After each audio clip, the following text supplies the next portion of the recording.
Hello class, this is Miss Buchanan, and I am going to tell you today about DNA structure.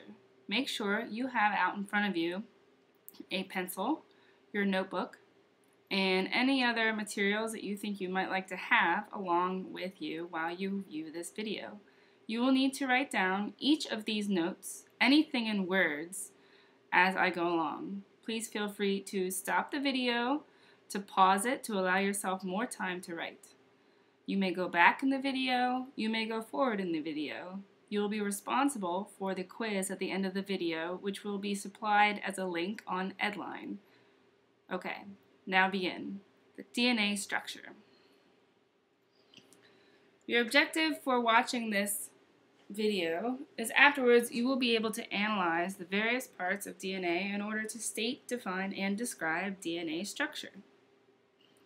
Make sure you have this down at the top of your notes. Hey, remember these things?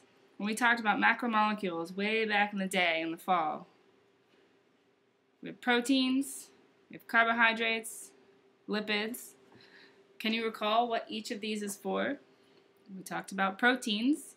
They're mainly found in fats, or not fats, they're mainly found in meats.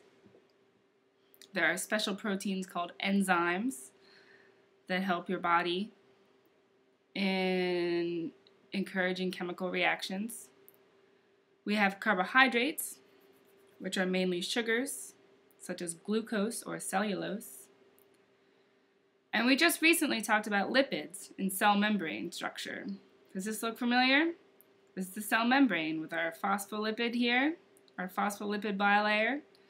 Here's our protein channels, another macromolecule. All right, so the last thing that we need to talk about, we haven't talked about yet, are nucleic acids. And that's what we're going to be delving further into as part of our genetics unit. So the main question is, what do nucleic acids do? Nucleic acids, as we learned before, are molecules that store genetic information. They also direct the production of proteins. Here we have a picture of a chromosome, this X-like structure. And this is zooming in right here. This is DNA. Zooming in, DNA is all along these chromosomes. So, what do nucleic acids look like? Well, here's an example of, can you guess? DNA.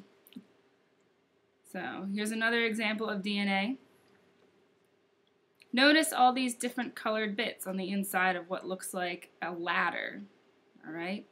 These four things we're going to get to later in another lecture, but notice they're adenine, thymine, guanine, and cytosine, and each one only bonds to a specific other one, kind of like a puzzle piece. You see this one is circular, and this one, this bond here, the puzzle connection, is more like a triangle. All right, so that's one kind of nucleic acid. The other kind of nucleic acid is called RNA. RNA is the single strand. And we're going to focus on DNA for now, but we'll get to RNA in a few weeks. So, what are some examples of nucleic acid? As we said, we have DNA, which is deoxyribose nucleic acid, which stores genetic information and it's double-stranded. Second one is ribonucleic acid. Other one, it controls the creation of proteins, and it's single-stranded. Knowing that it controls the creation of proteins, can you think about what organelle it would be found in your cells?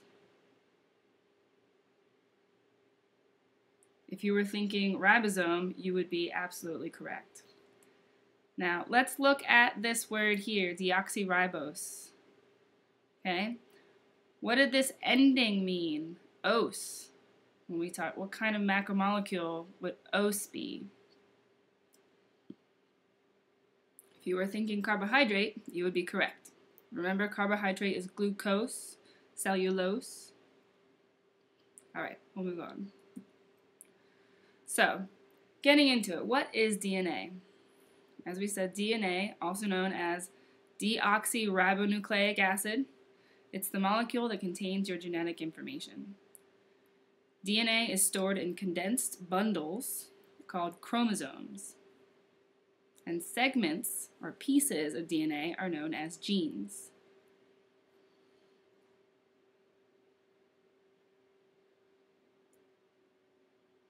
All right, let's talk about James Watson and Francis Crick. These two guys discovered DNA and the double helix shape of DNA. Watson and Crick also combined their data with X-ray pictures from a female scientist named Rosalind Franklin. So here's Watson and Crick, and here's a picture of Miss Franklin over here. She found, through a microscope, an X-ray picture of DNA. This is what Rosalind was able to find. Pretty smart cookie. All right, let's talk about DNA structure. The small building blocks of DNA are called nucleotides, and we know that as a building block of nucleic acids. Remember nucleotides?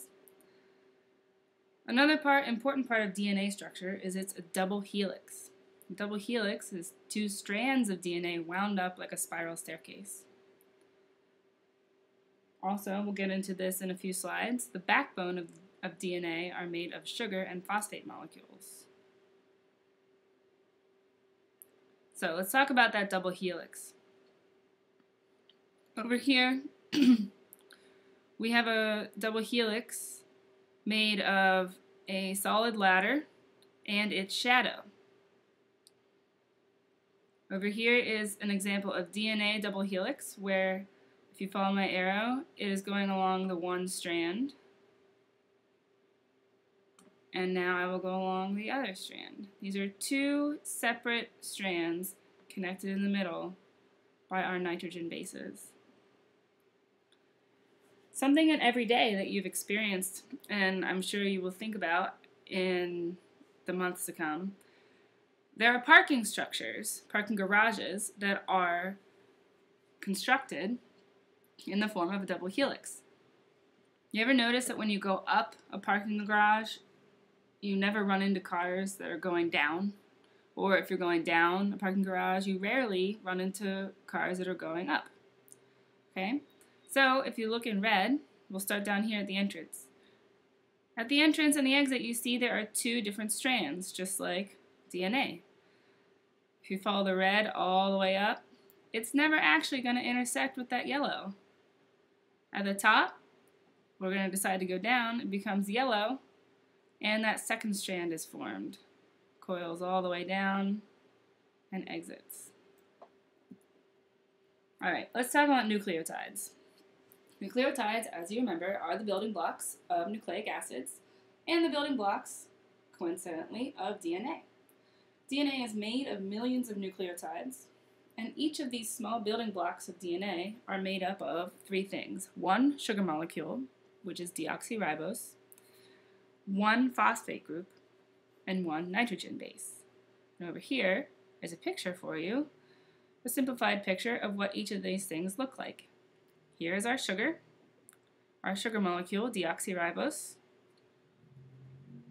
Our phosphate group is in orange, and our nitrogen base is over here in green.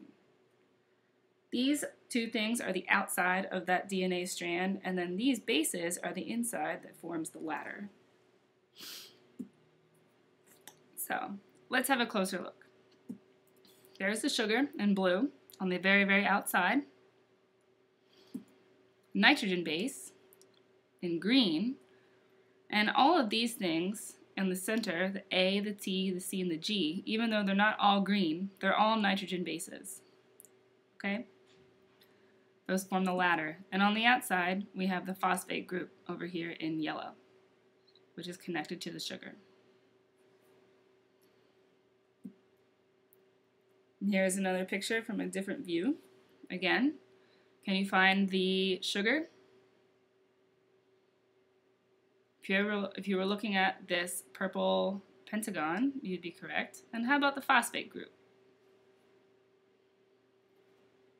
If you were looking outside here at the yellow circle with the P in it, you would be correct. Because remember, the phosphate group and the sugar form the backbone of the ladder. And then on the inside, we have our nitrogen bases. So, speaking of nitrogen bases, there are 4 of them. We have adenine, which is abbreviated as A, cytosine, abbreviated as C, guanine, abbreviated as G, and thymine, abbreviated as T. In nature and in our bodies, adenine will only ever bond with thymine. So we say A binds to T. Cytosine will only ever bind with guanine, so we say C binds to G. Now let's look at that visually. Here's an example of our double helix all twisted up together, and here's an example of the double helix untwisted so that we can see all the different bonds. Notice that we have A bonding to T, and it has very jagged, straight connections to a puzzle piece. Notice that C bonds with G, and it fits together like a puzzle piece that's curved. You can think about it like a C and a G are curved, so they must go together, whereas an A and a T have a lot of straight lines, whereas they must go together. One last thing, nitrogen bases. Adenine and guanine are known as purines. Cytosine and thymine are known as pyrimidines. A purine can only bind with a pyrimidine. So, you've reached the end of the lecture. Now open up this very slide, which is saved on Edline under Class Notes, and click on Take the Quiz. When you click on this, it'll take you to a form that looks a lot like this. Fill out the form, and at the end you will submit it, and it will go to Coach Holland and Miss Buchanan for us to evaluate.